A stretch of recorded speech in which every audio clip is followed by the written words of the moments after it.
Okay, so let's talk about the basics that you need in order to play a game of Anima Tactics. So first off, you need a set of rules.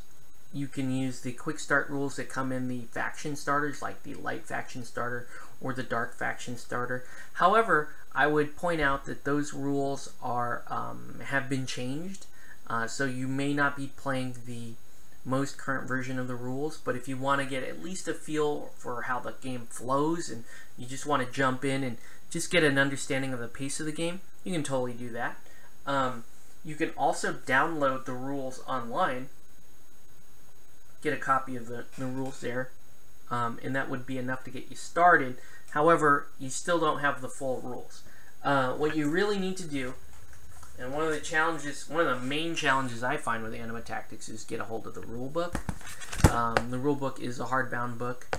I think these are anywhere between, say, $35 and maybe just under $50 retail for most places. It depends on where you look. I think you'll get better deals on places like Amazon or whatever. But if you want to play the full game, I highly recommend the rulebook. And if you're like me and you just love the art for this game, you should get the rulebook anyway. So you should get some copy of the rules. Go ahead and start with the quick start if you're just doing this on the cheap and you're not sure if you're going to be into it. You're going to need some miniatures. So you may buy some miniatures, and the miniatures are going to come with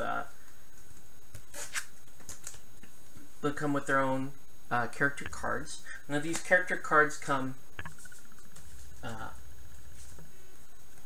like this, for example. They're not the sturdiest cards. I mean, they're okay. They're full color. They're beautiful. Look at that Daniela card. That's fantastic. They're great looking cards. You don't need to laminate them because you don't really mark on them.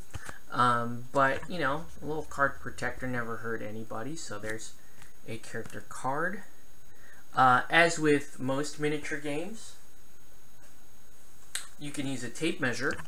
So here's my tape measure. The game is in inches. It's not in centimeters or anything weird. Not weird. There's some games in centimeters, whatever. But this game is in inches. But optionally, this game can be played on a board. So if you have a board with 1 inch by 1 inch squares, you can totally play this game, which makes one of the unique features of this game. It's different than other miniature games. If you don't like measuring things out with a tape measure, you feel free to play on your Blood Bowl pitch or on your favorite 1 inch by 1 inch chessboard. You can totally do that with this game, and that's kind of awesome. The miniatures also come with a bunch of these like little blue plastic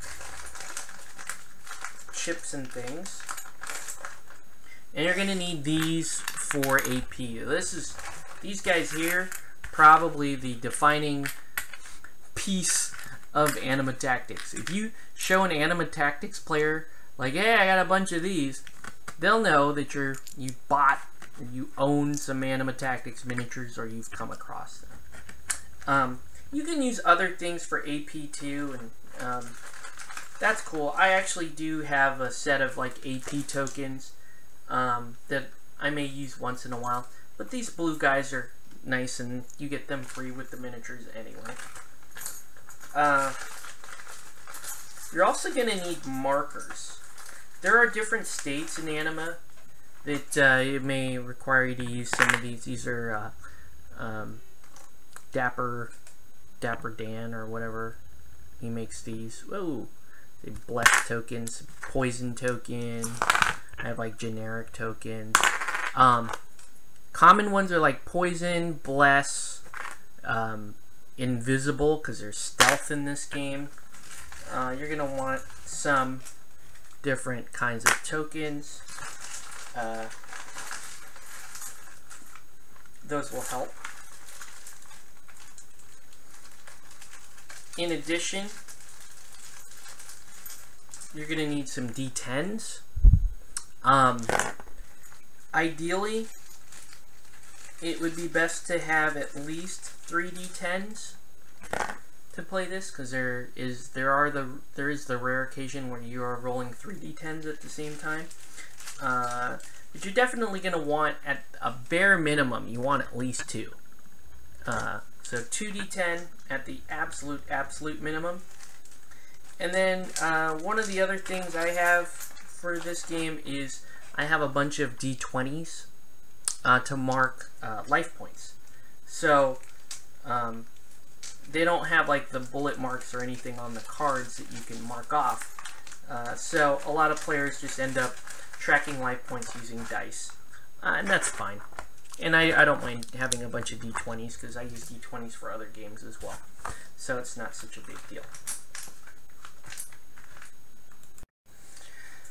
So how much does it cost to play this game? How much do the miniatures cost? How much does it realistically cost to play this game? Well, like I was saying with the game sizes, typically you're playing anywhere from 2 to, we'll say, top end, like 8 miniatures, okay? Which sounds pretty cheap. And then you go and you look at the miniatures in their blisters or whatever, and you come to find out that most miniatures are like 10 bucks. Anywhere from 10 to the like really extravagant large miniatures like Morgan, they may be up to like say $60, $70. And you might be thinking, wow, that's a lot of money for what I thought was a very cheap game. So the cost per miniature is fairly high. However, when you do the math, it still is fairly cheap. So, for example, you can buy an organization box that will have, it will have 6 miniatures in it. You know, 6 of the smaller miniatures, like Damien there, for $50. That's cheap because it's saving you about 10 bucks. Whereas if you were to buy each of the 6 miniatures individually, it would cost you 10-ish bucks per model. So you can save a bit of money buying the organization starters. Overall, though, for a 200-300 point game, you're still not out a terrible amount of money. You might be out, say, $60 to $70 for a full size. I mean, it might be more if you add the really big models, but still, compare that to most other miniature games out there, and this is going to be one of the cheaper games. The fact that you can play it with 2 miniatures means that it is, you know, at least on the surface, cheap. One of the cheapest all-time buy-ins for a miniature game. However, you know, just like any other starter buy-ins, I would caution against that because, or rely too heavily on that because, you know, you're only going to get so much out of a 2 miniature game. But yeah, it's still a fairly cheap game when you consider that it's a small amount of miniatures. Those miniatures might cost more than your average miniature in a miniatures game. But overall, it's still fairly cheap.